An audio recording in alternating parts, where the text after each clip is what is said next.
The origins of Lamborghini sound a lot less like a corporate history and a whole lot more like the plot of a Hollywood movie. We're talking about a humble, incredibly stubborn tractor mechanic who decides to get some good old-fashioned revenge, and in the process accidentally gives birth to one of the most iconic supercar brands in human history. Welcome to this explainer, where we're going to unpack exactly how that happened. Here is our roadmap for today. We'll start by looking at the tractor tycoon himself, then dive right into the infamous Ferrari feud. From there, we'll cover the birth of the supercar, track the evolution of the charging bull, and finally, look ahead to their electrified future. So let's kick things off with our first topic, the tractor tycoon, going from war surplus to wealth. Because Ferruccio Lamborghini actually built a massive, highly successful empire long before he ever built a single sports car. Picture this. Ferruccio was born in 1916 to grape farmers, but he had absolutely zero interest in dirt. He was completely obsessed with machines. During World War II, he served as a highly skilled mechanic in the Italian Air Force, which gave him the ultimate training ground. After the war ended, he looked around and saw pure gold in abandoned military surplus. He figured out how to convert old military engines into really clever agricultural tractors that could start on petrol and then switch over to diesel. It was brilliant. By 1948, he founded Lamborghini Trattori, eventually scaling up to building 200 tractors a year. But he didn't stop there. In 1959, he noticed a gap in the market and started a second company building home heating and air conditioning systems. He literally turned junk into gold, making him a profoundly wealthy industrialist. And, well, what do wealthy industrialists buy? Fast cars, specifically Ferraris. That brings us perfectly to our next section, the Ferrari feud, which is really the ultimate catalyst for this whole story. This represents the absolute emotional core of Lamborghini's existence. So Ferruccio owns several Ferraris, but they were driving him crazy because they kept breaking down. Specifically, the clutches just kept failing. Now, being a brilliant engineer himself, he didn't just complain to the dealership, he actually took his car apart. And when he did, he made this hilarious, totally infuriating discovery. The clutch failing in his ultra-expensive Ferrari was nearly identical to a cheap, completely ordinary clutch that he was using in his own commercial tractors. He realized he was paying this massive premium for a supercar that was using repurposed everyday parts. So naturally, he decided to take his findings, along with a few helpful suggestions for improvement, directly to the boss. And wow, did that go terribly. When he took his suggestions to Enzo Ferrari, Enzo completely brushed him off. He essentially told Ferruccio to stick to driving tractors and that he had absolutely no business commenting on sports cars. It was just a massive, arrogant dismissal. But Enzo delivered an insult that, little did he know, was about to alter the course of automotive history forever. So here's the crucial question. What happens when you tell a brilliant, wealthy, incredibly stubborn engineer to just stay in his lane? Do you think he just goes home, hangs his head, and accepts it? Yeah, definitely not. Ferruccio made a decision right then and there. He was going to outbuild Ferrari. He founded Automobile Lamborghini in 1963, and his philosophy was the exact opposite of Enzo's. See, Ferrari believed in taking raw, aggressive, punishing race cars and just adapting them for the road. Lamborghini, on the other hand, wanted refined, ultra-comfortable Grand Tourers. He wanted cars that were incredibly fast, sure, but completely civilized.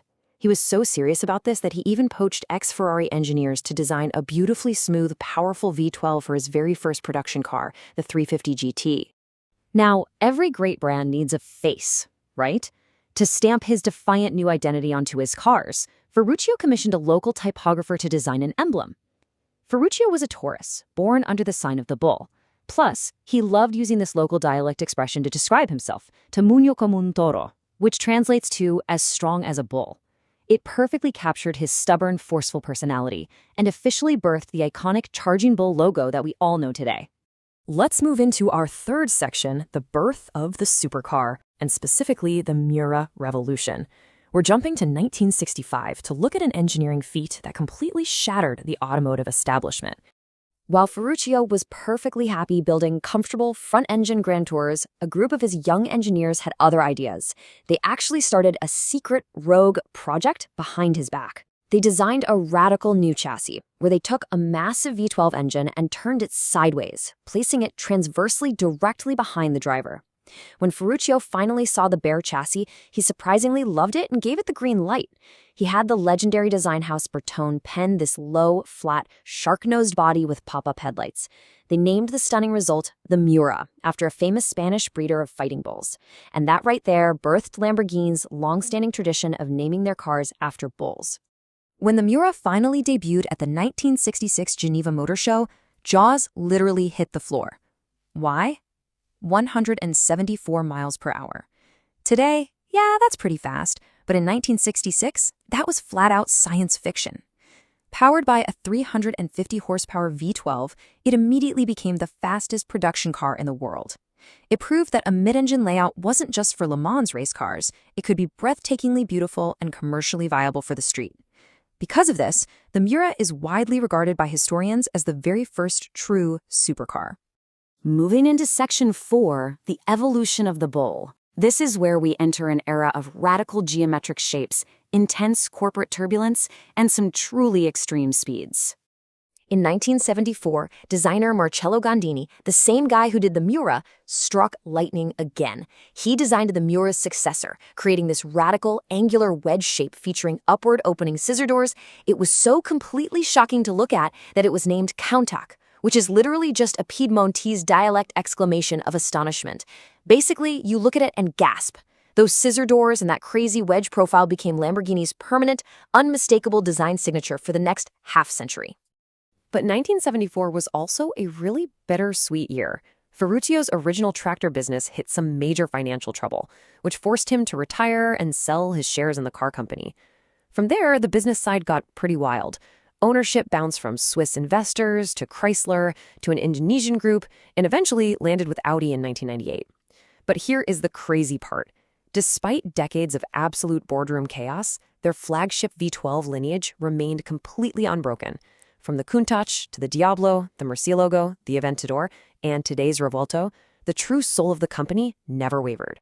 Over the decades, the engineering escalated into an absolute arms race. The Miura broke boundaries at 174 miles per hour in the 60s, but by 1990, the Diablo was pushing nearly 500 horsepower and shattered the legendary 200-mile-per-hour barrier. Jump ahead to 2011, and the Aventador is utilizing a full carbon fiber chassis, producing up to 770 horsepower and rocketing to 217 miles per hour. The relentless drive to outperform the competition just kept accelerating, decade after decade. Which brings us to our final section, the electrified future. Let's fast forward to the present day to see exactly how Lamborghini is handling the massive industry shift toward electrification. So how on earth do you replace a legend like the Aventador? Well, you do it with over 1,000 horsepower. Their brand new flagship, the Revuelto, doesn't abandon their iconic V12 engine. Instead, it actually enhances it. By combining a screaming, naturally aspirated V12 with 3 separate electric motors, Lamborghini built a vehicle that proves hybrid technology absolutely does not have to mean compromising on raw, terrifying power. And they are completely embracing this new era. It isn't just the flagship model either. Their wildly successful SUV, the Urus, is now hybridized as the Urus SE, pushing 789 horsepower. And replacing the entry-level Huracan is the brand new Temerario. That one packs a completely bespoke twin-turbo V8 designed to scream like a purebred race car, plus 3 electric motors, putting down 907 horsepower. By early 2026, Lamborghini will have completed an incredible, full transition to a 100% hybridized vehicle lineup. And you know, they're always looking 10 steps ahead, using ultra-limited, futuristic concepts as rolling laboratories. The Sesto Elemento was this insane exercise in extreme carbon fiber lightweighting. The Sion was their very first test of hybrid production.